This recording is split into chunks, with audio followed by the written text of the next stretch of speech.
All right, so we'll get going all right here. It looks like we have a good number of participants, so thank you all for joining us, and thank you to our team, our sponsors, and also our speakers and moderator. My name is Kiki Bandilla. I am the owner and the founder of the National Self-Reliance Project, and we produce the Self-Reliance and Simple Life experience, as well as we are bringing this to you. So this is our first Self-Reliance University Fireside Chat in response to the whole COVID-19. This is a project that we felt compelled to pull off our shelf and start bringing you the same information, speakers, skills, resources that you are going to get at the Self-Reliance and Simple Life experience, which is scheduled October 24th and 25th at the Arapahoe County Fairgrounds here in Aurora, Colorado. But we need something now, and that is what the purpose of these fireside chats are going to be. Today, I'm super excited about the speakers that we have and the moderator. These are folks that are also involved in our expo. And so you'll get to go belly to belly with them, so to speak, at the expo. But in the meantime, you will glean some great insight from them, especially in light of all of this deluge of information. What do you believe? What do you, what direction are we going, etc. Let's see, I just want to, before I turn it over to our moderator, I just want to make sure that I'm covering everything. I think that that's it. Again, hopefully we will see all of you in October. If not, though, in the meantime, you will be getting all of the great information through these fireside chats. I don't have the schedule yet, but we will get that schedule out once it's confirmed. And so keep an eye out for that. We have some great subjects, everything from, what to do in homeschooling, to preserving, to gardening, to, great information like what we're going to get with Nick and Drew today on survival and thriving in this new normal, and great preparedness skills.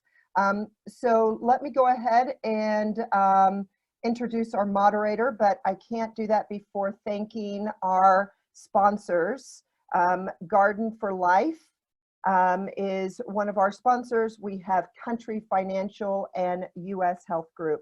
So thank you guys so much for being a part of this, because we definitely wouldn't be able to do this without your support. You will be hearing from all of these sponsors about midway through, just for a little break, a little coffee or bathroom break, but hopefully you'll be staying on with us. So let me go ahead and with that, introduce our moderator.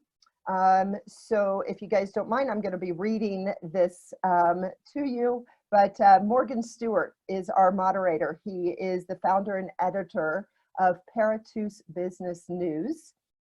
Paratus is Latin for prepared, and it's a word that I love to practice because I say it in about 18 different ways. Morgan holds a degree in journalism and applies nearly 30 years of executive level crisis management experience for Fortune 500 companies, state government, and small businesses. He has covered and promoted the bushcraft, homesteading, preparedness, self-reliance, self-sufficiency, and survival industry, which of course he believes are absolutely all connected. During his career as a public relations professional, he has helped companies in the consumer electronics, cybersecurity, economic development, energy, food service, retail, and solar power industries survive and thrive during major events. And this is definitely one that we are dealing with right now. Morgan has handled everything from corporate jet crashes to avian flu, accidental deaths on job sites, bankruptcies, discrimination cases, Enron, catastrophic hurricanes, and more. As the founder and editor of Paratus Business News, he introduced and currently manages the first and only industry trade publication dedicated to businesses focused on bushcraft, homesteading, preparedness, Self-Reliance, Self-Sufficiency, and Survival. Through his work, he is helping to destigmatize the concepts of self-reliance and preparedness by giving consumers a guide that is professional, objective, and balanced. With one click, Paratus readers are able to find news and information not covered in their daily paper, personality profiles of the business owners, product reviews, and books and movie reviews, and more. For business owners, Paratus promotes their hard work and new developments to thousands of readers interested in being more prepared and self-sufficient. So that is paratusnews.com. I will be sending you all of the links as a follow-up to this conversation, so keep an eye out for that. And with that, I am going to go ahead and turn it over to Morgan to introduce our panelists. Thank you, Kiki, and thank you for that. I'll have to write a shorter intro next time. But thank you, everyone, for that. And one just quick piece of news on Paratus Business News. It is a free publication, so you've all won a free subscription today to this publication. Just go there and sign up for the email, paratusnews.com. One of the great things I think about that is that at Paratus News, you'll find experts such as our panelists today. These two men are incredibly accomplished, and they are truly going to give us an education today. I may write a lot about folks in this field and for our audience, but these are the folks who are the experts, and these are the ones we want to make sure we all get to know better and listen and hear from, and this will be a great educational experience today. So going in alphabetical order, our panelists are Nick Meacher. He is the Emergency Operations Manager at the Denver International Airport, the 5th busiest airport in the country, with over 30,000 employees, contractors, stakeholders, that sees over 69 million passengers each year and contributes over $39 million to the Colorado state economy. He has 30 years in public safety and over 25 years as a ham radio operator, and holds an extra class for over 15 years. He's worked on public safety radio systems and encryption, and has contributed to federal documents on public safety communications, as well as numerous articles on communications for preparedness. He's a regular contributor to Survival Dispatch Insider magazine. He designs emergency exercises, including communications exercises, and he formed the Patriot VE team, volunteer examiner team, correct me if I got that wrong, Nick, 3 years ago in order to offer free classes and testing for ham radio licenses, and now has 90 VEs on the team. He's provided testing to over 600 applicants, resulting in over 350 new technicians and more than 120 upgrades, and we will hear about that today. Our other panelist is Dr. Drew Miller. Dr. Drew Miller is a United States Air Force Academy honor graduate, intelligence officer, and retired colonel. He received an academic scholarship at Harvard University, where he earned a master's degree and PhD. His PhD dissertation appropriately, his PhD dissertation was on underground nuclear defense shelters and field fortifications. After serving as an intelligence officer on active duty, Drew entered the reserves and started a business career. He served as the senior executive service in the Pentagon and as a consultant at the DoD think tank, the Institute for Defense Analysis. His article, appropriately, on the bioengineered viral pandemic threat was published in the American Interest, and he has spoken on threats and the need for preparedness at several national conferences. Drew founded Fortitude Branch, a recreational and survival community to help people survive the coming collapse. He's the author of The Rohan Nation, Reinventing America After the 2020 Collapse. The book lays out likely causes of the disasters Drew believes are going to occur, especially the viral pandemic threat, and illustrates how difficult surviving and recovering will be. Gentlemen, I think we're very lucky to have you with us today, and I'm extremely lucky to be able to pose questions and get a conversation going. So thank you both for joining us. Thank you. I'm going to go ahead and start with the where we are today question. And where I want to go with is obviously we don't want to stick with what the headlines are, what we're reading every single day. What I'm hoping for, and Nick, will start with you to go alphabetically, this one, and then we'll reverse it for the questions after that, is for both of you, but we'll start with Nick, using your information, the confirmed, reliable sources that you have access to, but the information that's not in the headlines. Let's tell us what you're seeing. Where are we today with the COVID-19 crisis? And if this is the tip of the iceberg, what's the real iceberg? Well, gosh, I should have thought about that question more. So I think you have to go back to, where it all started. And we are where, if you were prepared, you had an idea of we were getting there. So yeah, there's a lot of stuff, and I think this is still the tip of the iceberg. The analogy that I've given to folks was, this is like a tsunami. It's slow moving. You can't see how big it is. When you're standing on the beach, you have no idea the amount of damage it's going to really do until it actually hits the beach. And I think we're starting to see it, but we have to remember that the information we're getting is behind the curve. There's not enough tests out there. Now the number of tests are ramping up. So take this in context that when we first started hearing about it, it was just China. The numbers were skewed. As it's become more prevalent, still the number of test kits weren't available. Some people weren't getting tested because they had mild symptoms. And so the data that we get is old data. So it's very hard to extrapolate unless you're an epidemiologist and you know how the numbers work. And I've listened to a lot of them, and it's kind of scary. And it's not, one of the things that, well, it's not as bad as the flu. It's not, but it's the incubation period. It's the amount of impact and spread that it has, which is the problem. We've started to see that in the United States. I don't think we are at the pinnacle of where this is going to start dying down. So I think you have to look at indicators, look at triggers. The one that you see on the background is one of my preparedness plans. It's got triggers in it. It's got levels in it. Triggers create actions. And if you have a plan, you need to be thinking, way ahead here, weeks ahead, months ahead of where this could go. We're starting to see the shelter in place stuff. Where's that got the potential to go? And I think you have to think outside the box on this one if you haven't started thinking about this kind of thing already. Nick, and I think the plan that you're showing behind you is going to be remarkable to dig into a little bit later on today. So thank you for showing us that, and we'll get to that a little bit later on, if that's okay with you. Mm-hmm. Drew, Dr. Miller, you're an expert in this. Tell us your thoughts on where we are today and what's the iceberg? Sure. Well, so far, I think we've been actually very lucky with COVID-19. If you looked at the initial data, they had an R0 value of 2.5 to 3, and with the control measures we've done, we've been able to reduce that way down, meaning it's not spreading nearly as rapidly as it could be.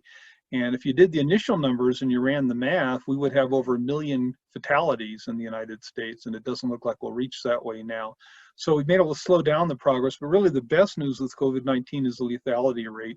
You can still hear reports that it's 3%, and that's true, but misleading. It's 3% amongst people we know have COVID-19. They've been tested that way, but there's so many, hundreds of thousands who have had it already, didn't even know they had it.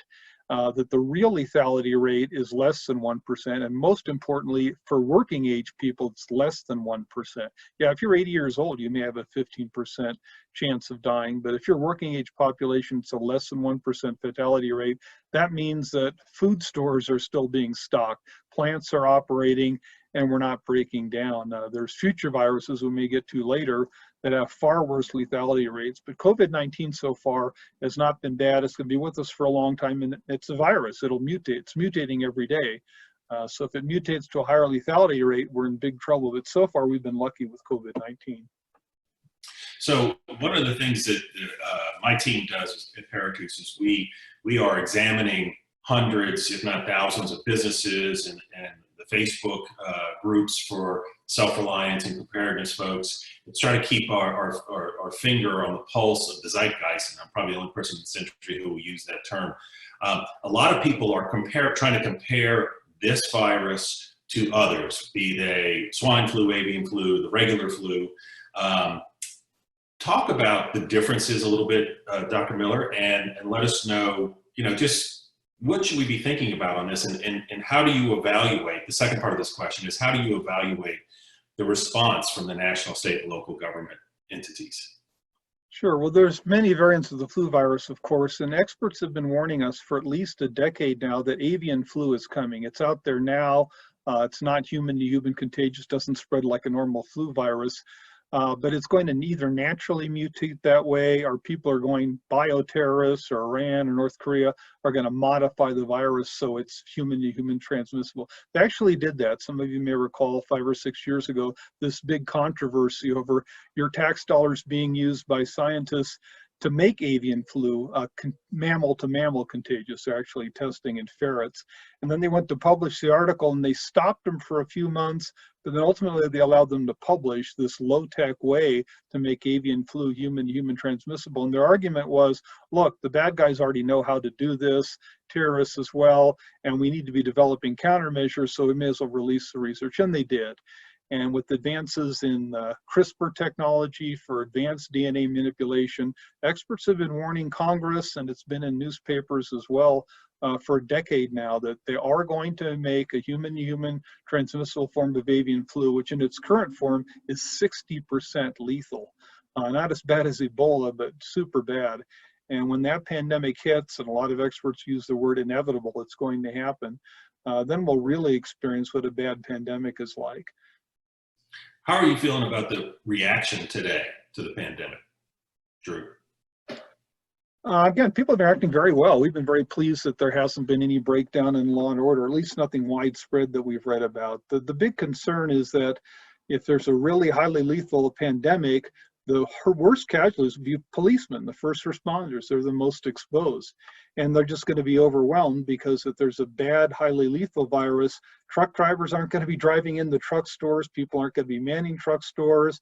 People will panic over that, not just with hoarding toilet paper, but looting and marauding to get to food stores, which will soon be depleted. The average city grocery store has to be restocked at least every 3 days. They just don't keep a lot of inventory.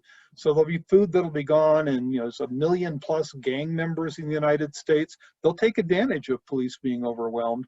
And that's why preppers like us have been long prepared, and we don't just stockpile toilet paper and food and water. We've got guns and weapons because we're prepared to defend ourselves when law and order breaks down and a collapse occurs. Nick, what are your thoughts on, number one, the comparisons to other flus? Is it appropriate? And what are your thoughts on the reactions by our local, state, and national leaders? So nowhere anywhere near being of Drew's level and epidemiology and stuff like that. I think the big difference that we see that with this one and others is how it's being portrayed in the media and social media. You see comparisons to, it's not as bad as the annual flu that we get. And so I think there's two ways you can look at that, and it's the messaging. And if people are seeing and accepting the message that it's not as bad as the flu, it's the flu's more deadly. I think it was 27,000 or more die from the flu every year, and I may be completely wrong with that. It was just a number that popped into my head. Then you're gonna get people who ignore the 6-foot rule and getting in groups, and we've seen that. And so that's where we've seen the messaging steadily, I'll use the term, ramp up from local government, and then state government, and then federal government. And in emergency management, every disaster is local. It starts at the local level, the authorities at the local level, the responses at the local level. It's not a federal response thing. So that's why I think you've seen the messaging the way it is. As far as people's reaction, I think if you are in the preparedness business, preparedness field, it's something that you do, and the term preppers out, then I try to avoid using it because it has that negative connotation. But if you're in that area or in that thing, you should have seen this coming. I got asked last year, what would be the probability of using stuff I have? And I said, maybe 2%. I got asked that same question by the same person, well, reminded about that question. And I was asked, is this something that was on your plan? I went, yes. So I think, the reaction has been from people I know that are prepared or have, I've been involved with. A lot of them have said, you know what, I thank you for, bugging me about this for the last, several years. I'm in a better shape than I would have been had you not said something. There are others that are more panicky. I'll use that term. We've seen that with the raids on, maybe that's not the right term to use, but the panic buying in the grocery stores. The system is designed and capable of handling a hurricane and an area being hit to be able to resupply the stores quickly, where it's not designed, was never designed to handle the entire country's grocery stores being hit on the same day, weekend. So I think the reaction has been, from one end of the spectrum to the other, except that we have not seen, and I hope we don't, the disorder in the streets. I think if places go to a complete lockdown and they try to completely quarantine, a hard quarantine where they put barricades up, then you're going to have problems. And I think the government, the responders are doing everything they can to avoid getting to that place. Although we're starting to see that. News saw an article just before we started about New Jersey and I think Florida, but New Jersey specifically, where people are leaving New York. Kind of reminds me of the movies, Escape from New York or something. Mm-hmm. And that's where you end up with, you have the potential to end up with a problem, depending upon, what I see in the media. Is that really what's happening? I saw this morning, they were sending, I think it said National Guard troops or police rather, door to door to find people from New York and either remove them, quarantine them or something. That's when it has the potential to go completely wrong. Could I add something to that? Please. Yeah, Nick brought up a good point about panic and then the pooling of resources when there's a problem. And Katrina was a fantastic case study. There's been 2 reports published on it. You ought to read them. Because first of all, they showed how really a low-level threat, one that they've been telling for weeks, hey, it's coming, get ready, and then it really wasn't that bad a threat, and yet there was absolute panic. And we saw, first responders doing good things, some doing some bad things too. A lot of policemen deserted in New Orleans. Some of them stole vehicles before they deserted. There was massive looting and marauding, and then just absolute panic that the media didn't help any at all. And the Guard did react. I was in the Air National Guard in Nebraska, and most states sent resources down there to help. It was just a local thing. It's not a pandemic or loss of the electric system that affects everyone. So most states sent Guard forces down there to help. And a lot of the truck drivers refused to go, and even FEMA employees, some of them, refused to go into New Orleans unless they had National Guard troops escorting them in. So that was an example of the bad overreaction, panic, and not enough resources.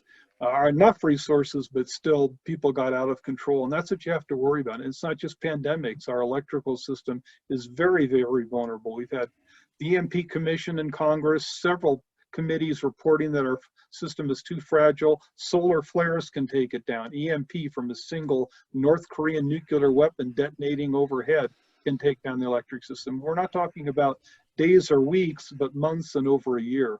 And no economy functions. Even your water systems don't function. No electricity, no electric water pumps, no municipal water systems functioning. That would be a collapse, in many ways potentially worse than a pandemic. And just to tease the latter half of this discussion, we will talk about preparing for those and the real threats there a little later on. And I will touch on the fact that I was in New Orleans for Katrina. And I was there every day after the storm. My corporation that I was working for at the time was there.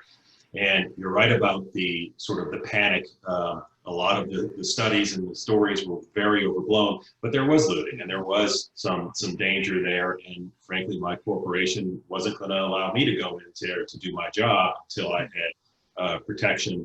And that was, a couple, 3 days. Got to remember 80% of that city was underwater. So It's a very interesting situation, but you are correct that it was a bad situation and a great, I think, barometer on what could happen the next time or where we are today if this continues to go down the path we're going down. And I've read those same articles on New York. I've seen them in a couple of different areas. Localities looking for talking about New Yorkers. So this is it's going to be a very interesting time for the next few weeks. And speaking of that, is the threat? So Dr. Miller, you can tell us maybe a little bit more on this just to answer this question. Is the real threat the virus, or is it?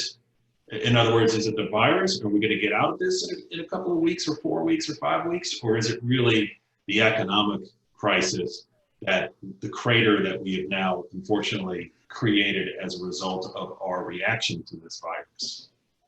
You know, people are going to have to go back to work. I mean, you can do 2 weeks, maybe you can go 30 days, but you just can't go beyond that. And you've already heard the president hinting over the past week that we've got to stop doing this quarantining. We've got to get back to work. And we do. So eventually we'll go back to work, which means, you know, the exposure rates are going to continue. No one really knows if COVID-19 is going to be like, you know, winter flu season that goes away. I'm not sure it will. And there's experts saying we don't really know that. It could be it's not going to stop during the summer. So we don't know that. So it could keep spreading. And again, if it mutates and gets worse, but really I'm almost always more concerned less about the virus and how people react to it. As long as they stay like they are now, well behaved, as long as the police are doing well. And I'm glad we've got National Guard troops out now just passing out food. If they need to back up the police now, they're on the streets or they're more deployed. So that's good too. So we don't see COVID-19 should not develop into a collapse situation, but then again, there shouldn't have been looting and murders and chaos in Katrina, and we had that. So people are unpredictable. Right. Nick, do you want to add to that? Yeah, so I was thinking after we finished the last piece of chat, but I think a lot of it has come from Katrina. We've learned. So one of the things that I didn't realize I'd need to fully update my bio, because that was written for the expo a couple of years ago, and from the ham perspective, we've more than doubled that number. But it's the messaging that we've been doing that on the preparedness side. I write. One of my jobs now is overseeing the continuity planning for the airport. And one of the things that we have done over the years in exercises that we have done, looking at the Black Sky event, there's an annual worldwide exercise. And we use that for continuity stuff and teaching continuity. And the messaging that we've always done is that if you, as an employer, help your employees to be somewhat prepared with their family, whether that's simple things and having a plan, knowing what you're going to do, knowing that you have enough supplies for several days and at least 5 days, then your employees are more likely to come to work because they understand their family is safe. And I think that's where we get a bigger return on investment in that perspective, because you can't influence the individual greatly. But if you've got a company that supports their employees and says, look, we'll give you a starter kit or something, and encourages that and have a plan and say, look, if we have an event, a snow event or something, those are lessons that we can learn from those little events. And you identify, hey, you know what, I didn't have enough powdered milk because I ran out of milk. You learn from that. That's the same when I design exercises. You do an after action report. What can you improve on? And it's those little things. You take the little event and you're better prepared for something like this. It's going to happen again. So we have to learn from those things. We learned a lot with Katrina. We should have already learned them because it was Hurricane Andrew before that, which I can't remember the years, the 80s, I think, late 80s. We should have learned from those. Katrina was just a culmination of a lot of things, and it will happen again. You have to take the attitude of not if it's going to happen, but when it's going to happen. And to say we never thought of that possibly happening is just the wrong attitude to have. We've seen that with a lot of other examples I could cite. And so I think we just have to, with this one, right, when this is done, and I've been saying it to people at work now and people I know, as this goes on now, make yourself a journal, a list. what do I have? What did I need? I only have one can opener. Okay, then get it. And a lot of these can openers these days shred. So get a better can opener, have a couple of can openers, have an alternate. So all these different things. Don't have enough diapers in the house. Okay, then keep an extra box, always have an extra.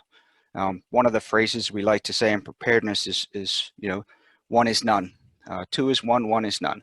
And that's kind of how you have to look at it. And it doesn't take a lot of time or really a lot of money. You can do it gradually over time to improve on that.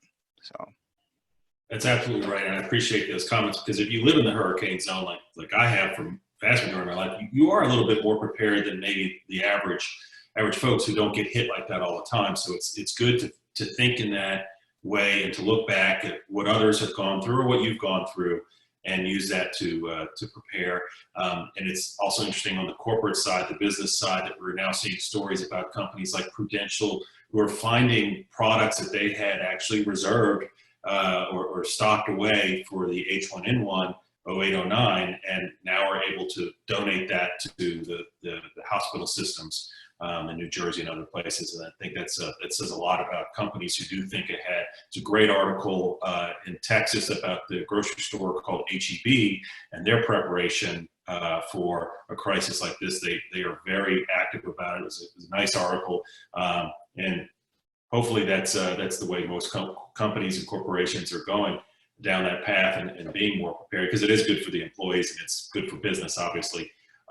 But let's go down this. Let's do a little bit of how to, particularly on the idea that we're seeing the United Kingdom pandemics plan warn citizens that police won't be able to respond to all calls. We're seeing that in Texas. We're seeing that in Cincinnati and other localities where they're starting to make that announcement that not every time you call 911, it's going to be something that the police are going to be able to respond to because of this.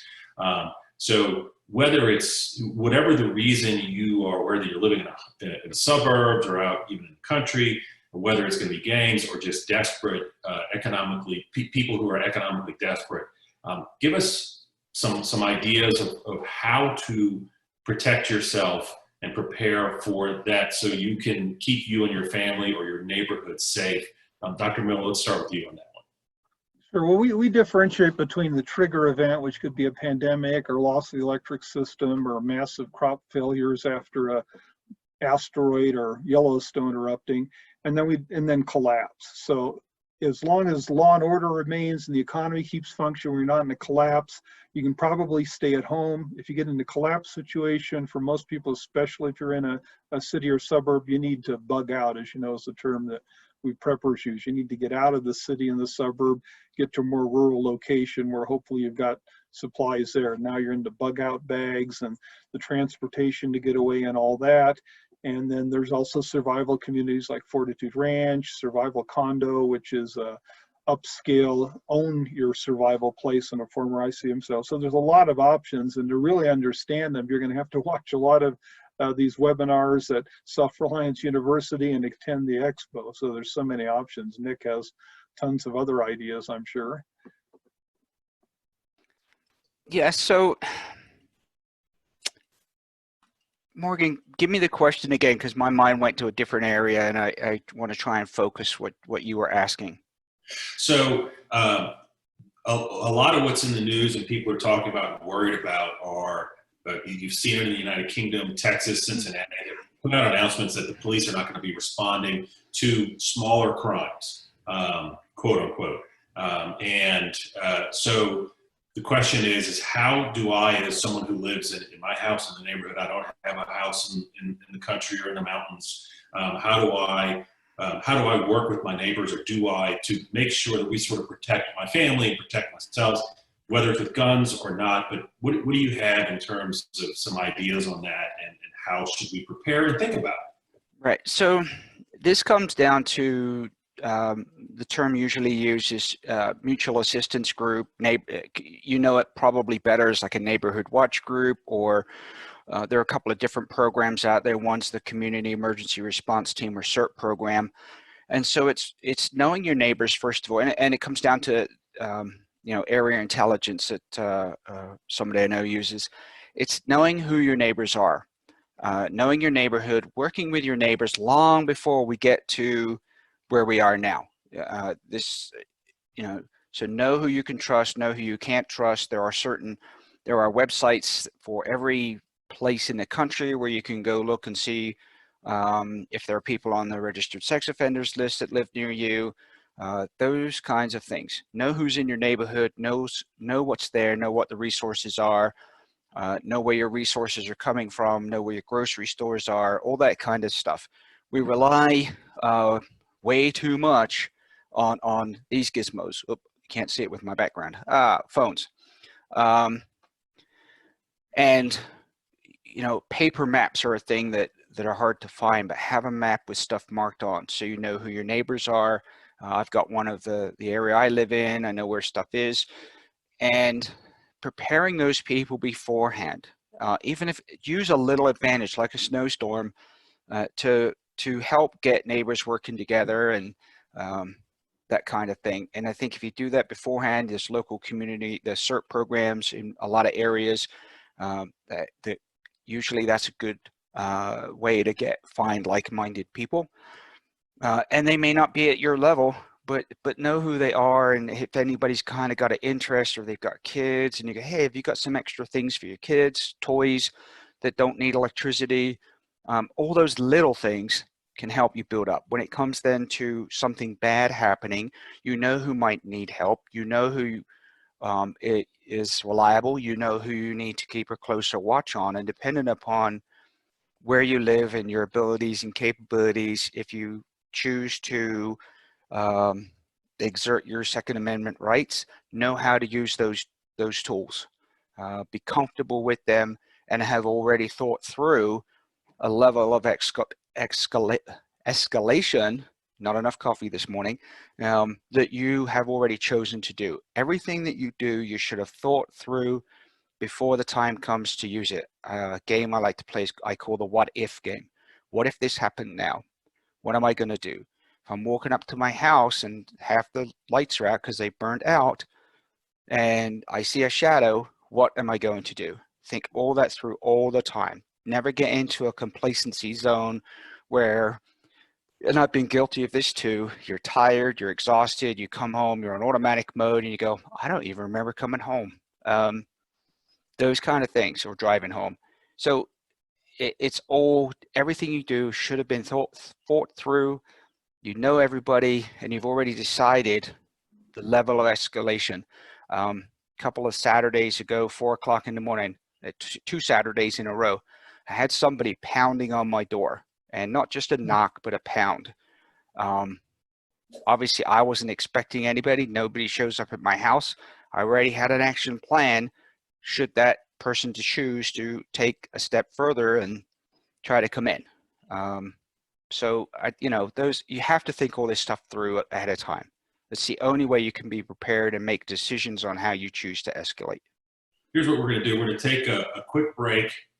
Thank you for that, Nick. And we'll take a quick break so we can acknowledge our sponsors who allow this to happen, because without them and their investment in this and us, we would be able to pass on this good advice. And when we come back, this will be about 120 seconds or so. When we come back, we'll talk about not only what's on Nick and Dr. Miller-Drew, what's on your short-term supply list for this current situation.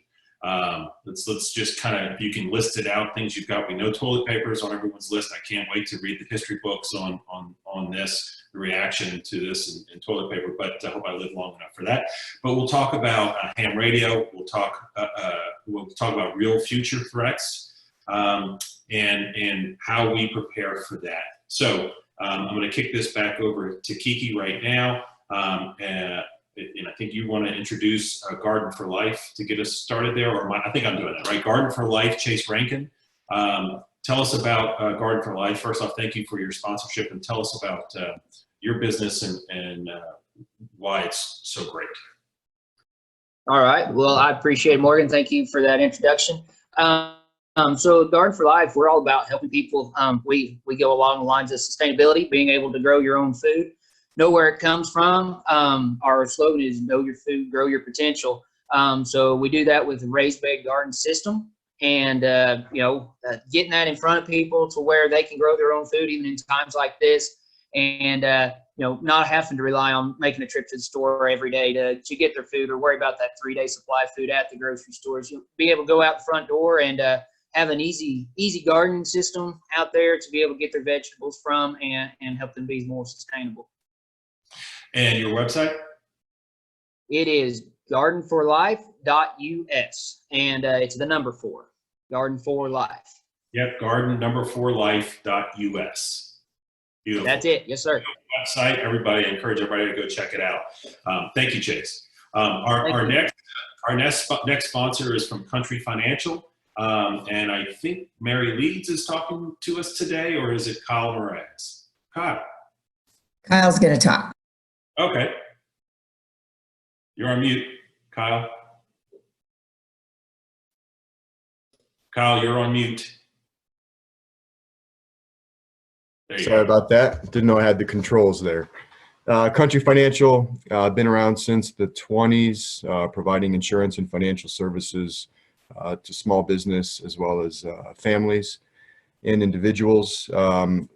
Really, we educate and empower our clients to be independent with their finances. So no matter what circumstances come your way, you're not dependent on market performance at all times. We preach an asset bucket type of approach, again, to be self-reliant and independent in times of uncertainty, to make sure that your money is accessible and that you and your family are properly insured. Another very important company and service to folks. What's the website people can find you at? It's countryfinancial.com. And my partner, Mary Leeds, if you want to find her specifically, it's /Mary.Leeds. But Country Financial, we have a presence here in our Denver market. Mary works with me there. Excellent. Thank you so much. And I strongly advise anyone to check out Country Financial, especially if you're a business owner, but definitely check it out. It's a great service.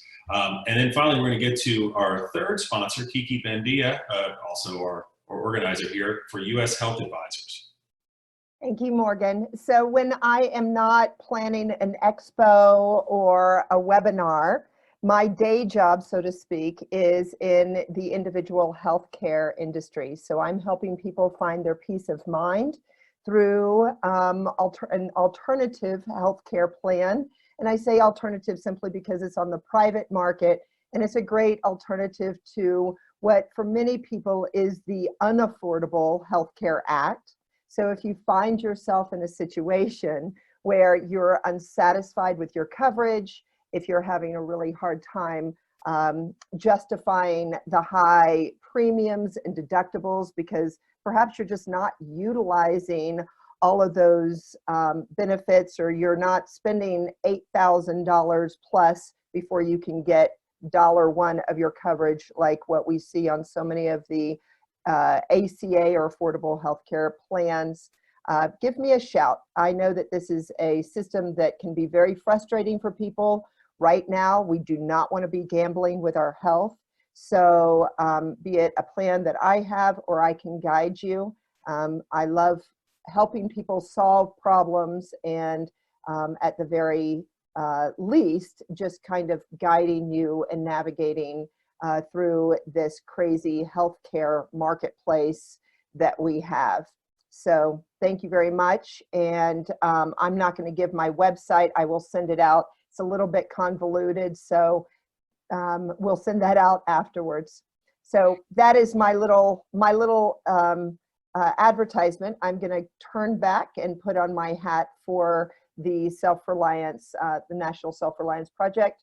Thank you guys so much. This has been great so far. I look forward to the rest of this, and thank you to our sponsors. And if you haven't noticed, you can, I apologize, I meant to mention this at the beginning. For those attendees, there is a Q&A, and we will be getting to the Q&A here shortly, but you can go just to the bottom of your screen and either go with the chat or the Q&A, and our team is going to be feeding those to Morgan. Buzz, I see that you you have a question, and I will get back to you on that. Thanks so much. Thank you, Kiki. And again, thank you to our sponsors, Garden for Life, which is gardenforlife.us, Country Financial, countryfinancial.com, and U.S. Health Advisors, Kiki, which she'll get to you, her website later on in life. And I'm proud to be a sponsor with Paratus Business News. So let's get back to it real quick, because I know we're going a little long, but I think it's been an incredible conversation. And before we left off with the sponsors, we were talking about your short-term lists of what you put aside for this, how you prepared for this particular crisis. And I do want to jump back to Nick real quick. What you were talking about, the area study is a great idea. A good website to learn about that is called Forward Observer. And it's about understanding your neighborhood in a way that you know about your stores and what's local. And it's always a good way to, you have to know yourself. I think the art of war is you have to know yourself in order to know your enemies, or something like that. I'm sure I'm screwing that up, but Forward Observer is a great website for that, and we follow them. So, Nick, give us your list of what you've used to, what did you put aside for this crisis? How are you prepared for this? What's your supply list? Well, I think it's, it's where everybody should start. It's what do you use on a daily, weekly basis, and having enough of that to sustain you and your family for the anticipated time. So the standard always used to be the 3 days. That's what always FEMA used to put out. I don't know if it's officially on their site. I know they talked to 5 days after Katrina. It's that normal stuff that you put away. The challenge is where, because most modern houses don't have that much. When I grew up, my parents had a walk-in larder. It's the size of a room. You don't see that anymore. So that's the challenge for most people. So it's what you normally buy, but if you've planned this out, you've bought extra over the years. Each week you add to it when you go grocery shopping. Nothing special beyond that, other than things I've put away for longer term use. This is a short term thing. We've not had lockdowns. You can still go grocery stores and banks and gas stations and a lot of other places, and the kind of standing joke, liquor stores, unless you live in Pennsylvania. And that's a debate right now that's going on. And in Colorado, and I'm sure other similar places, the dispensaries, in other words, weed, is considered an essential service. So yes, I'll just leave it at that. Maryland opened their first drive-through marijuana dispensary for this crisis. All right then. Dr. Miller, what are your thoughts? First, I want to go back to Nick's comments on neighborhood associations, and I know some that are very effective, but they can be problematic if things get worse. So for COVID-19, it's fine, but you ought to read the book, The Jakarta Pandemic, and there's a recorded version of it. It's a guy outside of Boston who ends up in a neighborhood kind of watch situation. It doesn't go very well, but it was a bad pandemic, nothing like COVID-19. And again, the first rule of prepping is normally don't tell anyone you're a prepper. So that's the other risk you have, is if you cooperate with your neighbors, but you're the prepper with the huge supplies of food, people may come knocking on your door, or worse if things get really bad. So it's a trade-off. That's why I said, read the book Jakarta Pandemic if you're thinking about that. That may give you some good insights. In terms of supplies, in addition to the food, again, if the electric system goes and you're in a city or suburb, your water system's gone.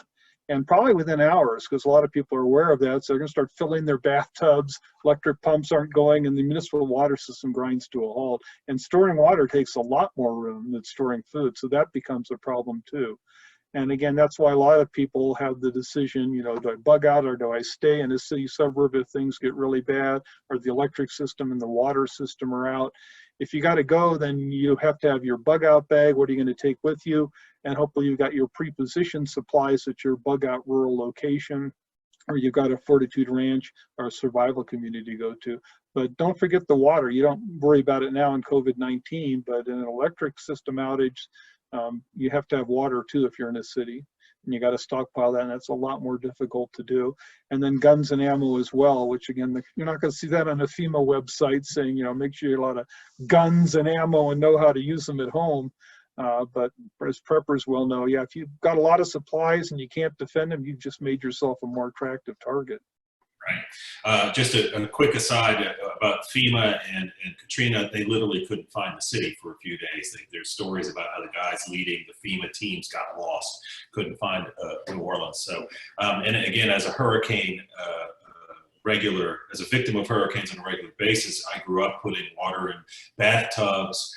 Every time a hurricane was coming, we grew up putting water in our bottles, just saving them because you never knew if the water system was going to go out or not. And in a city like New Orleans, and actually we've written a story on Paratus News about the water problems around the country. You've all read about Flint, but that's just the tip of the iceberg on that. You've got to really keep your water supplies handy, because you just never know on a good day, a blue sky day, if your water is going to go out. And we deal with that all the time in New Orleans. We've got, it's 11:51, I'm sorry, so it's, we've been at this for 50 minutes your time. I'm on the East Coast, so I apologize for that. And so I want to go to a quick question from the audience for our panelists. We're planning on lasting about an hour, but this is a great conversation. Maybe we'll go a few more minutes longer than that if we're getting a lot of questions and people are interested, but I do want to get into some of these longer term planning situations, or at least the threats. From our panelists. But the question from one of our audience members is, what are the top skills that people should learn to set themselves up for success? Dr. Miller, give us a call. Start us on that one. Top skills. Nick and I have already mentioned you got to be able to handle firearms, know how to use them safely, and then if necessary to use, and then which firearm. You know, a lot of people say it's a 12-gauge pump is the best in your house. I have other people say it's an AR-15. We stockpile both at Fortitude Ranch. Other skills, I mean, gardening, I'm amazed. I hire people from Craigslist who are 25 years old and don't know how to use a hammer. But if it's a long collapse, you're going to be doing building. And that's why these groups, whether it's a neighborhood group or a survival community, you need a mix of skills. So nice to have a nurse and a doctor in your group, a mechanic, someone who can repair stuff. And then you need to, if it's a long-term disaster, either electric system's out or it's a really bad pandemic or crop failure scenario, you got to be able to grow your own food and do that. So gardening skills, the canning skills, it's just tons of them. And again, you're not going to get all from this webinar, but from Self-Reliance University. And I'm not going to try your Latin pronunciation, but terrafusnews.com and the expos you can go to. You'll learn a lot there, and then there's so many supplies you can buy to get ready, and most of them are not that expensive. I mean, the nuclear radiation detectors and monitoring for that does take some skill and some money, but most of the other things are fairly affordable and not that difficult. Nick, do you have any? Yeah, so over the years, what you see behind me on the wall now is my kind of master plan.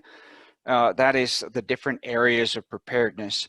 And that's, you know, we've mentioned a couple of times where the groups come in handy, or like-minded people, where you've got people with different skills and that you have something in most of these areas. You know, I've had people, and I've sat down with people, you know, where do I start? Well, it's the same 3 or 4: beans, bullets, band-aids, and communications. But there's more to it than that. And the list behind me is the master list. And actually each one of those areas has a number of other mind maps that break it out into more details. And that kind of started when I started writing for the magazine. I do mind maps as an outline to an article, and then it just kind of morphed. But my own studies and things like that. So that's where you can't do it all yourself, but you have to start with the basics. You know, food for your family, protection for your family, some basic medical care that you don't need to go to the hospital. I mean, right now they're saying don't go to the hospital. And that's the worst place you could go if you've got a minor problem. You know, so you can get obviously a lot more problems by going to the hospital. And communications, to be able to, and that doesn't mean just ham radio, it means being aware of what's going on in your community, using that as an intelligence gathering tool. I'll just touch on the whole thing about people knowing you're a prepper and coming to your house. So my standard response to that is, that's fine and dandy, but if we ever get to that level of quote bug out, A, I'm not there, and my other part to that sentence is whatever's left is not going to be worth your life. And people take that as a joke, but it's actually pretty serious because I don't plan to be here. And the other one I had up behind me earlier is the levels. And that's part of the plan. There's a certain level and a certain trigger that causes something to happen. And somebody at work a while ago kind of started nicknaming it the Meacher level, the Meacher's conditions of preparedness. And it's just like DEFCON and continuity conditions and things like that. And I got asked several weeks, a month ago now, what level we were at. And actually, one of the people came into a meeting and looked at me and he said, "Are we at Meacher 3?" And I said, "Yep, look at the triggers." And I've had people say to me, because of this, talking about this, that they are much better prepared, and that triggers help them be better prepared for this event. So, it's multifaceted. There's not one simple answer. You got to take baby steps and know what you're going to do, develop that plan yourself, and to just take steps towards it each day. And you're at Meacher 3 still? No, we're way above that. Okay, all right. We're at 1.5. Okay. Just so you know, the audience is really loving what they're calling your mind maps behind you, your picture behind you. So that's terrific, and thank you for that. One audience question we have is preparing for your pets. Love to get y'all's insight on that. Nick, since you're up, why don't you go ahead and give us your thoughts on preparing for pets, and then Dr. Miller will get your thoughts on that. Yeah, so I did have a dog up until the end of the summer, and so it's dog food is, depending on what they eat, is not something you can stack up because there's oils in it and it breaks down. But knowing some basic pet care, there are classes out there of pet first aid or something similar. I can't think what the name is. I think it's called Pet First Aid. There's a couple of the big stores, pet stores, that actually offer those classes. So being able to take care of the basic needs of your pet, making sure that your pet is healthy, so that if you have a problem, and it's just like any other medical, one thing we haven't touched on is your personal health. Work on that so that you are able to take care, and it's the same with your dog. They make backpacks. They're saddle bags for dogs that they can carry some of their own basic things that they need. A collapsible water bowl. As most of the time, if you can keep your dog hydrated or animal hydrated, they're going to do fairly well. Dogs are a lot easier because after they'll eat whatever they can find when they're hungry. But depending on what kind of pet you have, obviously bigger animals, horses, take a lot more care. So it's learning what you can do as opposed to relying on a vet all the time. Dr. Miller? Yeah, some of our members actually have freeze-dried dog food, and it's in big tubs or even square to be very space efficient, and they do that. I just use it as a normal dog food stored in the tubs, and we have shallow underground shelters. So if you store stuff underground, the shelf life's almost meaningless. Those places are cool, and I routinely will eat cans that are like 15 years old, and they're just fine because the shelf life expiration date is built for, assuming you're going to abuse it, it's going to sit in your car and roast for a couple hours, and then it's going to go through all their abusive temperature changes. If you keep stuff underground, it'll last for a long time. So we just store, for our pets, we just store 50-pound dog food bags in the big tubs so the mice can't get to it. One thing I want to point out, Nick, you had bartering up there earlier on your map, and that's an important thing. It relates to what you want to stockpile. The only thing, our members are already prepared, so the only thing we told them in our January newsletter was you might want to buy some extra ammo, because ammo is a great barter item. Doesn't take much space, it's never going to wear out. You can probably, anytime you want to sell it, it's pretty easy to sell. And so you can buy 223 or the extra large boxes of 12-gauge shotgun shells. And that's a great item to have on hand, and it's going to be good for bartering. So, whiskey's another thing that some people barter with, but if you don't have any whiskey and you really want it bad and you got ammo in a collapse situation, you can barter some of your ammo for that. So that's another good stockpile item.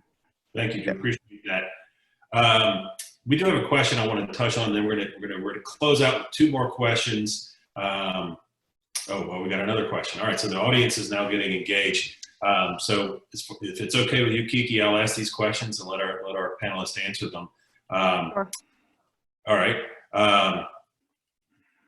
Here's one. When there is no national emergency in place, our laws and statutes dictate how we treat others. But during national chaos or collapse, will we be held accountable for resorting to violence to defend our property? You might want to jump in on that one. Well, I mean, you can defend your property now. Laws allow you to defend your property pretty easily, especially if you're in a house. And if you have a bug out location, that's where you're living. I'm not a lawyer, but I believe that would qualify as your house. Someone's coming at you. I don't think you're in any trouble at all. Nick, you're more of an expert on the laws than I am, I suspect. I don't put myself in that expert box by any means, but I think, again, this is all part of preparedness, right? We buy car insurance, we buy house insurance, and so if you choose to carry a weapon and exercise your rights, then you should carry one of the insurance programs that's available out there that affords you legal services, et cetera, et cetera. But as Drew said, you have those rights now. But it comes back to what I said earlier. You have to, any of these events, you want to have thought through what your levels of escalation are. If you are in a truly life-threatening situation and you can articulate that, then you have those rights under whether it's national emergency or any other time. Know the laws where you are. There's that. I want to say no retreat law, but I butchered what they call it. But what those laws are. If they're inside your property and they are an immediate threat to you, you have the right to use whatever appropriate forces if you believe that your life and those that your family are in danger. So, and I think you're in your ground, right? That's it. Okay. So another question we have. I know we're getting long on time now from the audience, and then we'll move back to our last two questions for our panelists. Is what happens to your ammo if you have a home or apartment fire? I can tell you this, Paratus Business News has a story on what happens if it gets flooded, because I've recently gone through that, as a matter of fact, and you end up throwing it away because it's wet. But for a home or apartment fire, does it cook off, or will it cook off depending on a typical fire? Anybody know the answer to that question? Yeah, anything is, it will if it reaches a certain trigger temperature and so anything like that you need to keep appropriately. Usually the ammo cans, the metal cans are the best way to keep it safe, help protect it from water. I don't know if they're completely waterproof, but and certainly protect it if it cooks off with a fire. Part of that is also knowing what the laws are where you are, because some places have laws that say, and they're usually under the fire code, that you can't have a certain amount, more than a certain amount of ammunition in your house. If you've got firearms in your house, you probably should have a gun safe, and there's usually space in those to keep ammunition in as well. Oh, that's great. And actually, I didn't know that about the potential for laws telling you how much you can have in your house. That's pretty interesting, and everybody really needs to look that up. And also, gun safes do come with different fire level of protection. So that's something to keep in mind when you go buy one, a gun safe, that is. So everybody, we're going to cap this at 10 minutes before we quit, because we're now 4 minutes over. We're at we've done the 64 minutes. So I want to make sure that the audience stays with us and we close this out appropriately. And if there's any unanswered questions that come to us from the audience, we will put that onto the Self-Reliance University website. And also, I will say this, there's been lots of inspiration for stories for Paratus Business News, so we'll follow up on some of these questions that our panelists have brought up and find a way to cover that as well. And so let me just get to the last couple of questions we have. Oh, I do have one. There was one earlier about elderly and mobile homes, but that's gone away. I think it was more of a statement than that. So making sure we keep up with those. A lot of charities are keeping up with the elderly who can't store a lot of food and such, and it's always good to keep active with your local charities and help folks in need, particularly now. So let's do this real quick. Nick, again, since I'm looking at you on camera, we'll go with you first. What are your top long-term threats? What keeps you up at night?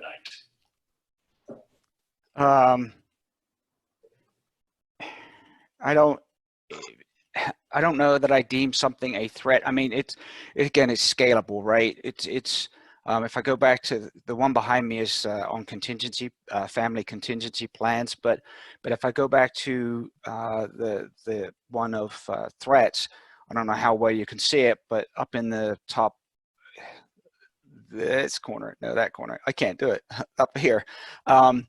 There's some of those that are in red, and those are what I call immediate action items, so things that happen without warning and that are catastrophic. So Drew already mentioned electromagnetic pulse. Usually you can, there's indicators that something like that's going to happen. The other one is coronal mass ejection, a massive solar flare, and we would get very little warning about something like that. And the third one is another piece of rock the size of Rhode Island hitting our planet. Those are things that you can't do. You can't protect yourself from them. Some of them you may not be able to do anything about. And it's those sudden catastrophic ones that are survivable, but would make life really, really hard. Those are the ones that you are more difficult to prepare for. I'm not worried about them because I know I've taken appropriate steps. But yeah. Okay. By the way, we'll address this later, but there are lots of people wanting to see your diagrams behind you. So I think Kiki will address that in a little while. But Drew, do you have some thoughts on your quick hit list of viable potential long-term threats? Yeah, we track at Fourth Branch 46 trigger events. Several of them are pandemics, natural, bio attacks, or an accident from a research place. And there's a do-it-yourself bio group. I'm not making this up, with people experimenting with CRISPR DNA technology in their garage. So that's a threat too. And the electric system has a lot of vulnerabilities that have already been mentioned. Cyber attacks, another one. And so electric systems is very, very vulnerable. A lot of people think we're going to have some bad disasters caused by that. And then there's a whole class of crop threats. The asteroid that Nick mentioned, that'll cause crop failure. Yellowstone or another super volcano goes off, massive crop failure. And then plant viruses. Remember the biggest disaster kind of in human history, one of them was the Irish potato famine. That was a plant virus. And Ireland, I think today, still has not recovered back to their population of what it was back then. So a lot of other disasters too. We actually added one last fall. That's this upcoming presidential election. If there's a civil war and unrest after that, if a lot of people, if it's a close race, and the president has already been telling his supporters, hey, I was cheated in New Hampshire last election. We're not going to tolerate it this year. I mean, it's almost like an invitation to not accept election results. So a lot of people are worried that the 2020 election, depending on how it goes, could end up resulting in some civil war level of violence. And these are impossible to predict because, it depends on human behavior. And World War I started from some archduke getting assassinated and people reacting irrationally and things escalating out of control. So it's impossible to predict what will really spark it. Could be something like nanotechnology abuse that we can't even understand right now. Some other black swan threat could do it. Right, and I will throw in that Ted Koppel, who's a, for most people, very respected journalist, wrote a book called Lights Out, worth reading. It'll keep you up at night about the fragility of the electric grid, the threats from E&P, but also from the cyber attacks. There's another great book out there called Countdown to Zero Day. Another one that'll scare you, and that's it.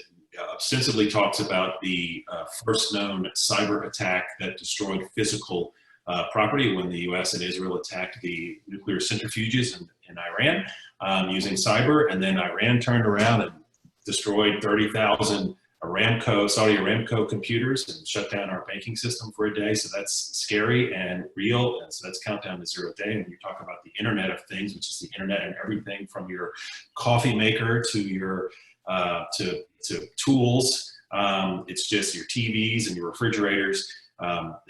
Those books will definitely keep you up at night and want you to encourage you to do some preparedness for what we hope is the unthinkable, but is certainly the possible.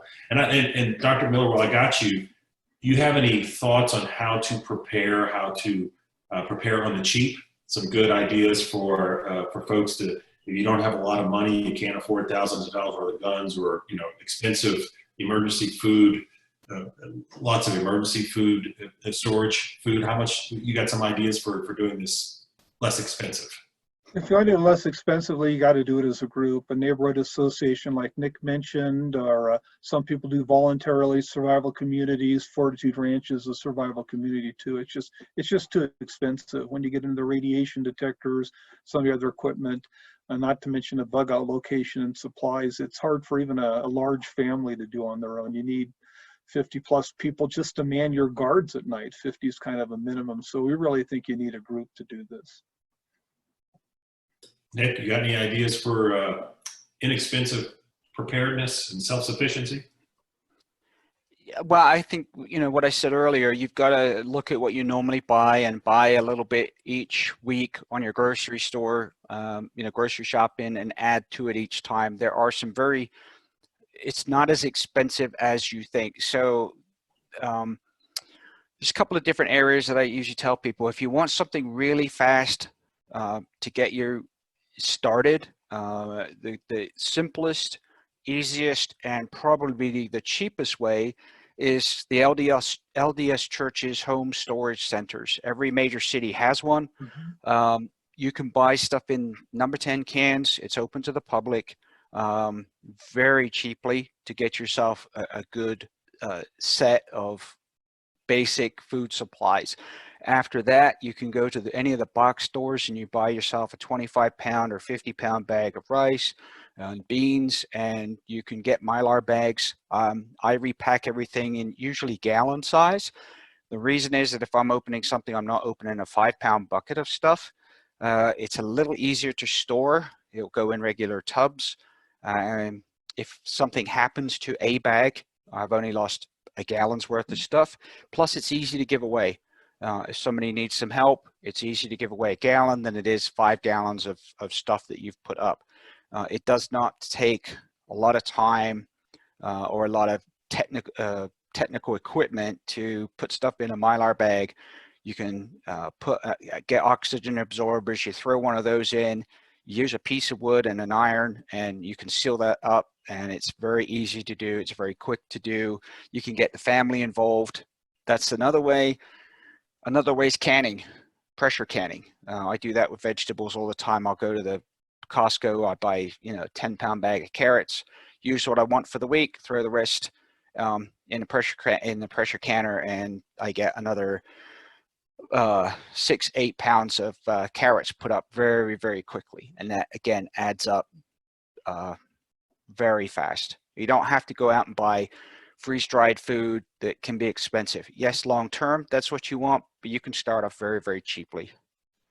Yeah, I think that's a great point, Nick, because I actually started doing that in January when I was watching the coronavirus news sort of breaking, and I said, well, you know what's going to happen? This is going to cause some problems, and just in case, I'll pick up an extra couple of cans of soup and a couple of cans of maybe some chili, some extra toilet paper, and just every time I go to the store, and I actually did do that, just a little bit here, a little bit there, not crazy, and it doesn't cost that much to do it, and if you buy Spam and things like that, it will last for a while. You end up with a nice collection of food. And I think this goes to, we've got an audience question about cheap ways to survive electrical outages. I think this is the way you do it. You've got to, we talked about can openers earlier. If you only have an electric can opener, then you need to get a manual one in case the electricity goes out. Food that will survive in a can, a good way to go. And is make sure it's storage, good long-term storage food like canned food. You should be able to deal with an electric outage for a medium amount of time. We're talking EMP, we're talking months. That's a whole different ball of wax. We are coming up, I think, at the end of this. We're long on time, but it's been a great conversation. I think we've covered all of the questions. I think we've covered the ammo question. Make sure to use the ammo cans, keep it in a safe. keep it out of water. And so what I want to close out with our panelists real quick is, besides Paratus Business News, which is paratusnews.com, what are your favorite resources? What are your go-to books when you want to refresh or learn or keep up to date with what's going on in your own preparedness, in your own preparedness and self-sufficiency and skills, things like that? Nick, you're on screen. Why don't you go first? So books. So there's a lot of hidden gems in fiction, the fiction books. You mentioned Ted Koppel's book, but before that, there's a large series of post-apocalyptic type. There's dystopian genre books. DJ Cooper writes them. I see she's on here. She's been out at the expo before. A guy under the name of Chris Weatherman writes under A American, book series called Going Home. The other one that's probably one of the first ones I read is Patriots. So there's a lot of good information you can get out of those books that's hidden in fiction. What's the other one? Oh, 1 Second After is the one that's related to an EMP scenario as well. And so that's how you can start. That's how it's easy to get some people to read a book like that. I have 3 or 4 copies of the first one in the Going Home series, and I loan them out to people, and they get started. There are a lot of there's so many books out there. You can get them as people like to download them. I'm sorry, I'm old fashioned. I like paper.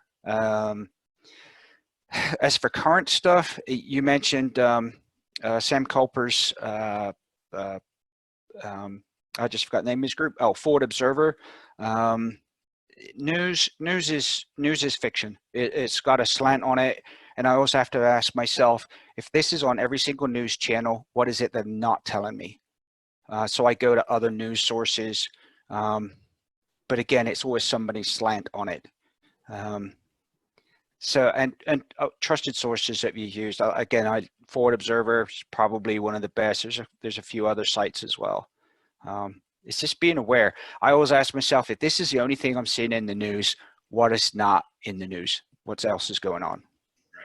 The author of Patriots, James Wesley Rawls, his website is great because it's not really just all his opinion. What it is he has a lot of people writing in on how to do things. Yes, survival blog. Yeah, that's it. Thank you. That's a great one. Dr. Miller, give us some of your top resources. Sure. I mentioned Jakarta Pandemic earlier. It's both a book, and if you're wanting a recorded book, it's a recorded book as well. That's a very good one. My novel is Rohan Nation, Reinventing America After the 2020 Collapse. An accident, I picked 2020. I did the book like 7 or 8 years ago. Figured this would happen before 2020. So that's about both the pandemic and EMP, and it's not accidental. If we're in a bad situation, enemies will pile on. I mean, if China really wants to take back Taiwan, what's the time to do it? When we're bogged down with the pandemic or something. So things can come together and make it worse. So you got to worry about that. And then the other book I recommend, it's not really pandemic focused, but it's the most important book I've ever read. I have recommended it, disaster preparedness, business continuity conferences I talked about. It's called The Black Swan, The Impact of the Highly Improbable. It was a New York Times bestseller. Nassim Taleb wrote it. He also wrote the book Anti-Fragile. They're not easy books to read. They're definitely not novels. But The Black Swan, The Impact of the Highly Improbable is without doubt the most valuable book I've ever read. It was so valuable, I wrote up my own Cliff's Notes to it. So if you want to email me, I can send you, it's basically quotes from the book, kind of as key points, because it's a pretty difficult read. But The Black Swan, not the movie, but The Impact of the Highly Improbable is a very, very valuable book, especially for people who are doing, Nick's kind of work, business continuity and running a business. And if you want to understand why people ignore threats and warnings, like Time magazine, the cover of it 2 or 3 years ago was the pandemic. It's coming. We are not prepared. Right on the cover of Time magazine. And not many people paid attention to it. So Nassim Taleb explains why we are by nature prone to ignore obvious threats until they happen. Right, normalcy bias. is a tough thing to live with. And if you're a fan of history like I am, you know that perfectly civil, modern cities of their times went into chaos shortly after World War II. Is a great example of that. We've seen it all over, and we appreciate everybody's advice here. Concali with a K is the writer of the Jakarta pandemic. I learned a lot about thinking about how my neighborhood's going to react in a situation like this. It's a great book. We actually reviewed it on Paratus Business News. So last time I plugged our own thing. So again, let's do this. Dr. Miller, we got you. Before we close, we got you. Where's a good place for people to find information about you and things you're interested in writing about? What's a good place for people to find you? Website's fortituderanch.com, and if there's information you can download, and if you contact us, we have a monthly newsletter we send out that will put you on the mailing list for that. Terrific. And Nick, what about you? Can people find information that you're throwing out there? Where can people find stuff advice you're giving and what you're concerned about? So I don't have a web page set up yet. I do have the domains. I just got involved with the response to this current event, so it didn't get there. But I also run, as Kiki mentioned at the beginning, a Patriot VE team, which is a ham licensing team. We do have a presence on Facebook. We have a web page, but the Facebook's the easiest way to find us, where we do the ham classes and ham testing.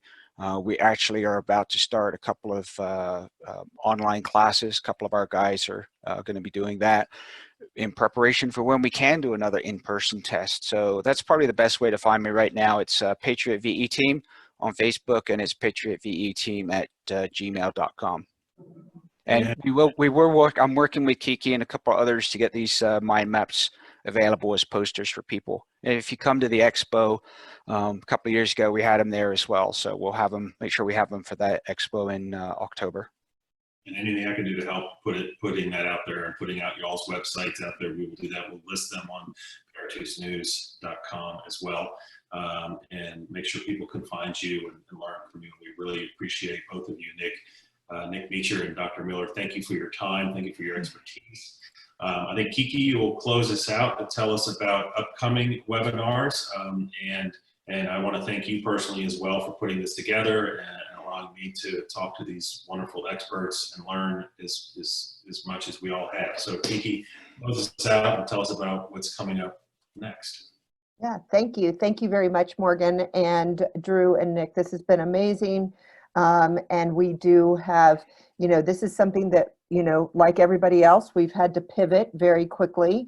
And so I am working on getting the schedule together. DJ Cooper is going to be joining us with some of her authors. That should be a fun one, especially during quarantine. It will give you all something to do, but it seems like we're all pretty busy, even at home. Like I say, I've talked to a lot of parents who are out of ideas with what to do with homeschooling after the first 2 weeks. They're done. What comes next? So we'll get some homeschooling tips and tricks, some gardening.